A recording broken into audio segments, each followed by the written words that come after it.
We considered the audience at every single turn while making this movie. And I think what's been really, really special is, like, Comic-Con is one of those things and one of those places that's filled with people that care. They care about the minutia, they care about the detail, they care about how we took Stephen King's book and adapted it. They appreciate the amount of work that goes into making a movie like this really work. And I always love serving stuff up to the fans that care. And when you see this movie, I mean, this movie is a ride from start to finish, but there was so many departments that had to bring their full selves to make this thing work. And I think that's the fun part for me, is talking to the folks here at Comic-Con.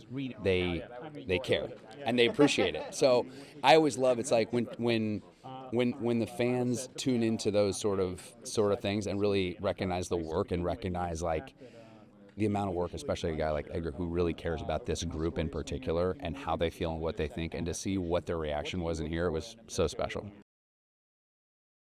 Oh, this guy's an action director. He can do it in a way that no one else can, and he hasn't been fully unleashed yet. And I think what's been really fun about The Running Man is he really unleashes. You get to see Edgar show that he can direct the shit out of an action movie. Ben Richards is a guy who's really, really frustrated. He's really angry, and he's angry against the system that's kind of pushing him down, and then starting to realize that the same system that's pushing, he and his family down is a system that's pushing everyone's families down. And he really goes from a guy just fighting for his family to a guy that's fighting for the world. And I think it's a very universal concept right now. I think a lot of people feel frustrated, and I think a lot of people want to see the underdog rise up and win. And I think it's a wonderful thing that I think a lot of audiences can stand up and cheer for. This movie just works on every level. I mean, everybody in the cast is extraordinary. It's a story for this moment. It's a story that, uses all of the skills that Edgar has.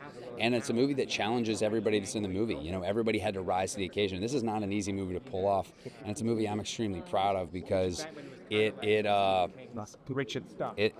just works. It works on every level. This is why you go to the movies. I've done a few Comic-Con panels at this point, and what I love so much about the environment is that you've got a group of people who are excited to be entertained. They see everything. They play the games, they watch the shows, and they are, like, hungry for it. They want to see that footage before anyone else so they can go home to their friends and say, this movie is badass for this reason. That performance looks like it kills. So you can't ask for a more... it's the perfect audience. It's not people who just go to movies. It's people who are passionate about being a fan.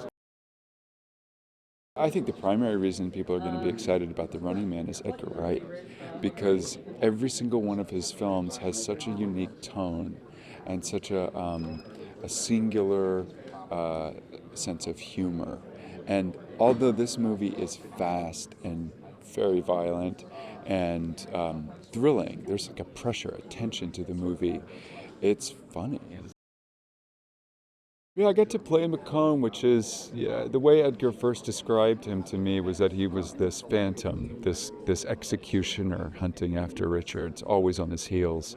And I thought that was fun. But one of the things I was really interested in the character is this performative nature to him, because he's also the star of this show. The runners are expendable.